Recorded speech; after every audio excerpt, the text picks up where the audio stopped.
Tuhan bersamamu dan bersama rohmu. Inilah Injil suci menurut Yohanes. Dimuliakanlah Tuhan. Dalam perjamuan malam terakhir, Yesus menengadah ke langit dan berdoa, "Ya Bapa, telah tiba saatnya, permuliakanlah anakmu, supaya anakmu mempermuliakan engkau, sama seperti engkau telah memberi kepadanya kuasa atas segala yang hidup, demikian pula ia akan memberikan hidup yang kekal kepada semua yang telah engkau berikan kepadanya. Inilah hidup yang kekal itu, yaitu bahwa mereka mengenal engkau, satu-satunya Allah yang benar, dan mengenal Yesus Kristus yang telah engkau utus.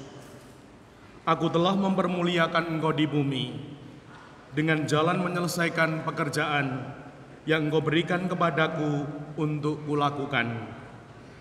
Oleh sebab itu ya Bapa, permuliakanlah anakmu sendiri dengan kemuliaan yang kumiliki di hadiratmu sebelum dunia ada.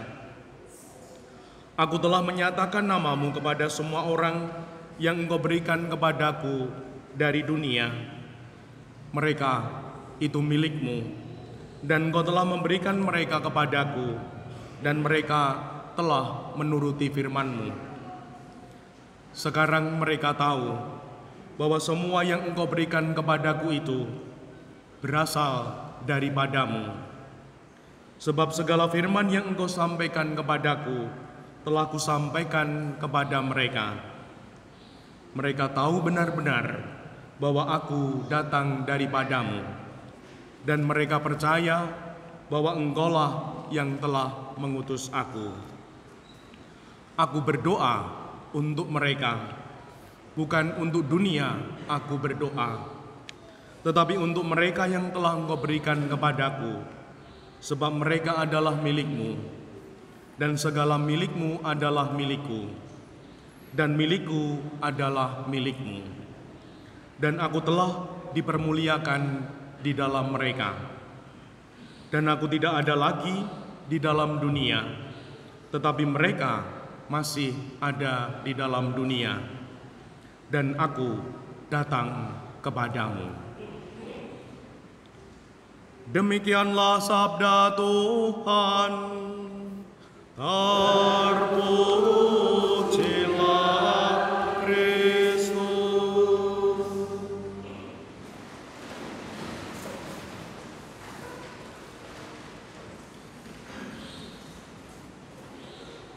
Baru saja kita merayakan hari raya kenaikan Tuhan, dan kita semua mendapatkan perintah terakhir, "Pergilah ke seluruh dunia, wartakanlah Injil, baptislah mereka dalam nama Bapa dan Anak dan Roh Kudus, dan aku akan menyertai kamu senantiasa sampai akhir zaman." Lalu menjadi renungan dan juga pertanyaan besar, setelah Yesus naik ke surga, apa yang perlu kita lakukan? Apa yang harus kita lakukan? Mari kita belajar dari para rasul, murid-murid Tuhan Yesus. Diungkapkan di dalam bacaan pertama, setelah Yesus diangkat ke surga, para rasul kembali ke Yerusalem. Dan di sana dikatakan, dengan sehati mereka semua bertekun dalam doa. Mari kita juga melakukan itu agar sungguh kita mendapatkan kelimpahan rahmat, terlebih nanti di hari raya Pentakosta, pencurahan Roh Kudus. Dan mari pelan-pelan kita belajar merenungkan apa yang menjadi ungkapan hati para rasul yang diwartakan dalam bacaan-bacaan ini. Yang pertama, setelah mereka kembali ke Yerusalem, mereka dikatakan sehati. Sehati ini menjadi energi. Suami istri yang sehati, suami istri itu penuh energi, di mana ada kau dan aku dan Tuhan. Dan kita sebagai gereja Maria Bunda Allah juga menerjemahkan semangat gereja sinodal, yaitu guyub rukun santoso, di mana tagline tahun ini makin guyub makin handarbeni. Dan semoga kita dimampukan untuk berjalan bersama dengan penuh sukacita, dan kita yakin bersama itu indah, bahkan bersama itu kuat. Dan kita bangsa Indonesia telah mewujudkan itu semua. Bersatu, kita teguh, bercerai, ora oleh.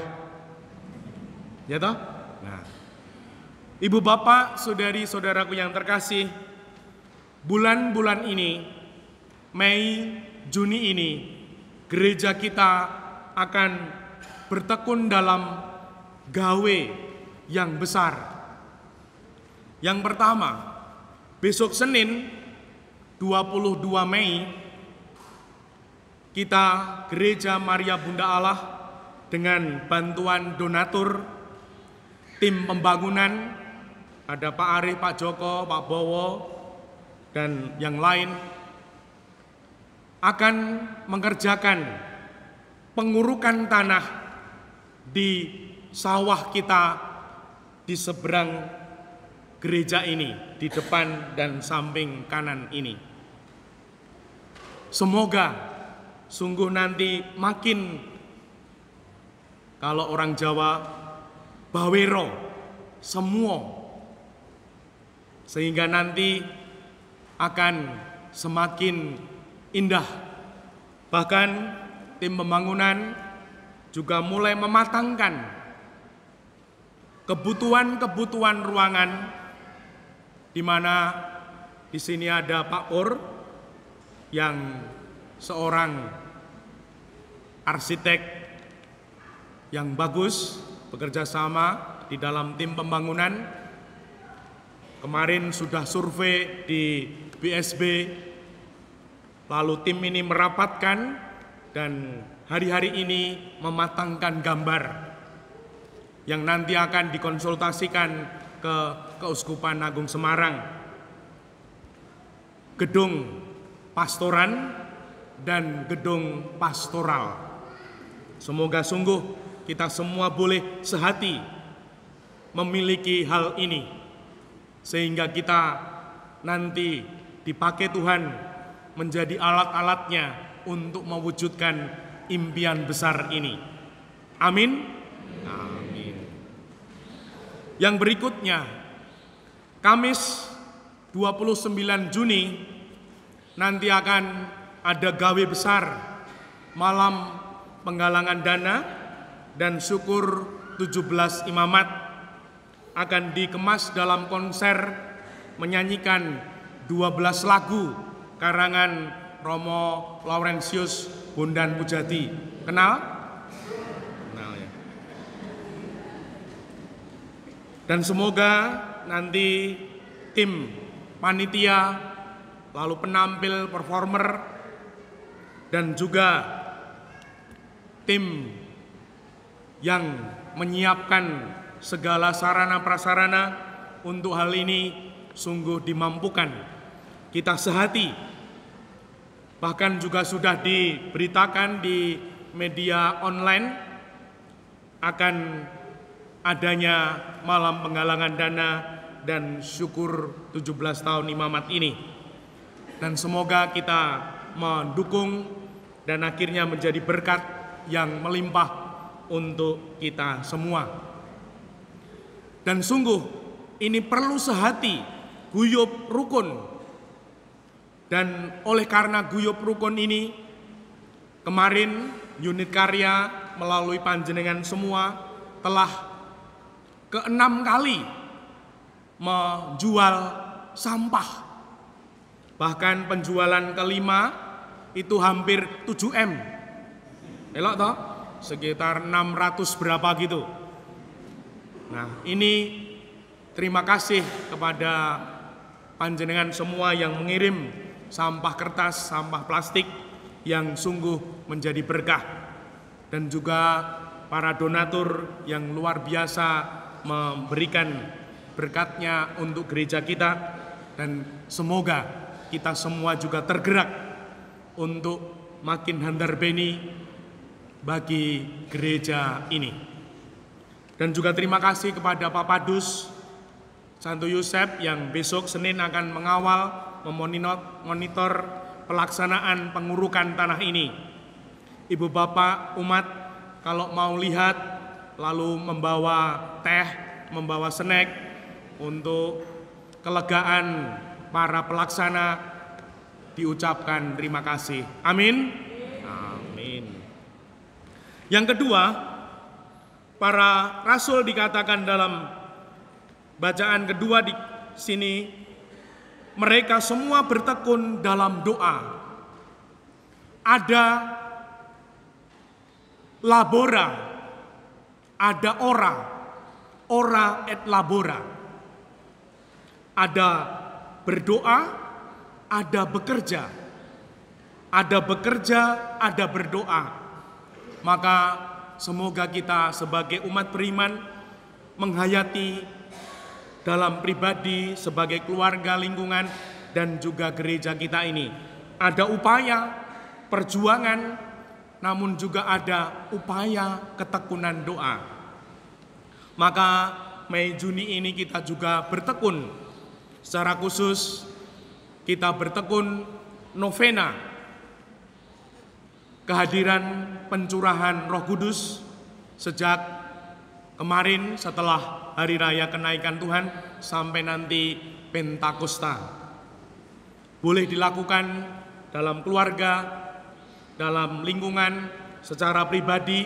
Di dalam puji syukur ada doa mohon 7 karunia Roh Kudus, penyerahan kepada karunia Roh Kudus.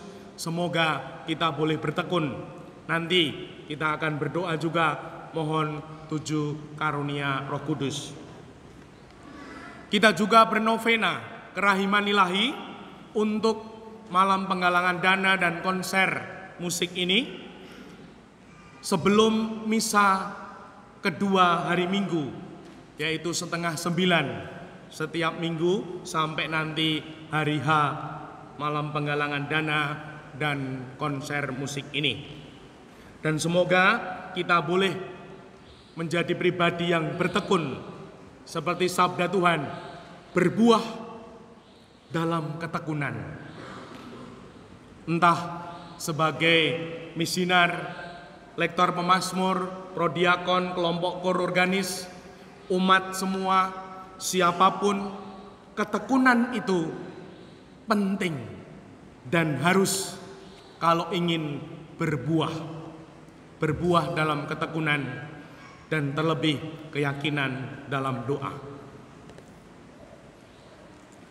Yang ketiga, di dalam bacaan Injil disampaikan, aku berdoa untuk mereka, bukan untuk dunia aku berdoa, tetapi untuk mereka yang telah Engkau berikan kepadaku. Ini adalah teladan Tuhan, dan seorang imam punya kewajiban mendoakan umatnya minimal sebulan sekali dalam ekaristi mingguan. Jadi kula menika sembayang kangge panjenengan. Semoga panjenengan juga kersa sembayang kagem kula. Amin. Amin. Dadi romone siji cilik niki diopeni nggih. Nggih. Terima kasih. Itulah bagaimana kita juga diberi suami, diberi istri, diberi anak, lingkungan, saudara, sahabat. Pertama-tama, pribadi yang bertanggung jawab seorang beriman ini mendoakan. Kita diberi keluarga, diberi umat, diberi ibu, bapak, kakak, adik, sebagai pribadi beriman yang bertanggung jawab, itu mendoakan yang dipercayakan kepada kita. Nah, semoga kita sungguh-sungguh mau dan ada jaminan keluarga, suami istri yang saling mendoakan berarti menghidupkan sakramen. Karena sakramen perkawinan itu saling menerimakan. Sakramen perkawinan, sakramen tanda sarana Tuhan Yesus sendiri, yaitu memberikan Yesus yang diimani untuk istrinya, untuk suaminya. Dijamin meskipun ada konflik, ada kesulitan, ada tantangan masalah, namun kalau masih saling mendoakan, tidak akan ada masalah besar. Seperti hari-hari ini, mungkin ibu bapak, saudari-saudaraku yang terkasih mendengar melihat ada Ari Wibowo, ada Virgon, ada Desta. Saya yakin suami istri ini berhenti saling mendoakan. Maka yang hadir bukan Tuhan, namun yang lain, bisa setan. Maka mari kita bertanya, apakah aku yang diberi istri, diberi suami, diberi bapak, diberi ibu, diberi anak, kakak, adik, sungguh mendoakan? Sehari sekali minimal. Ini serius saya. Karena kalau pingin keluarga utuh, mendoakan pasangan minimal sehari sekali. Kalau kita berhenti mendoakan, yang datang bukan Tuhan, bisa sungguh setan. Maka ada KDRT, ada penganiayaan, ada pembunuhan. Karena berhenti mendoakan pasangan. Dengan berhenti mendoakan pasangan, sakramen mati. Dan kalau sakramen mati, yang hidup bukan Tuhan, yang berkembang adalah setan.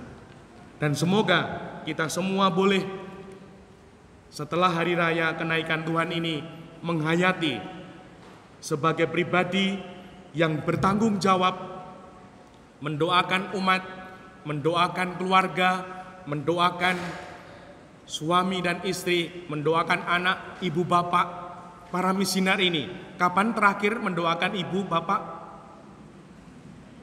Nah, semoga hari ini mulai diingat kembali. Sehingga sungguh kalau nanti anak-anak mau protes, mau marah sama ibu bapaknya itu, ya juga mau mendoakan. Sehingga nanti tidak jadi marah-marah. Nah, semoga sungguh kita semua boleh bertekun seperti para rasul, sehati sejiwa, bertekun dalam doa, sehingga kelimpahan rahmat untuk kita yang lemah, yang sering keliru, yang berdosa ini diampuni Tuhan dengan ketekunan berdoa, sehingga doa kita berbuah dalam pertobatan, dalam pembaharuan hidup. Dimuliakanlah Tuhan kini dan sepanjang masa.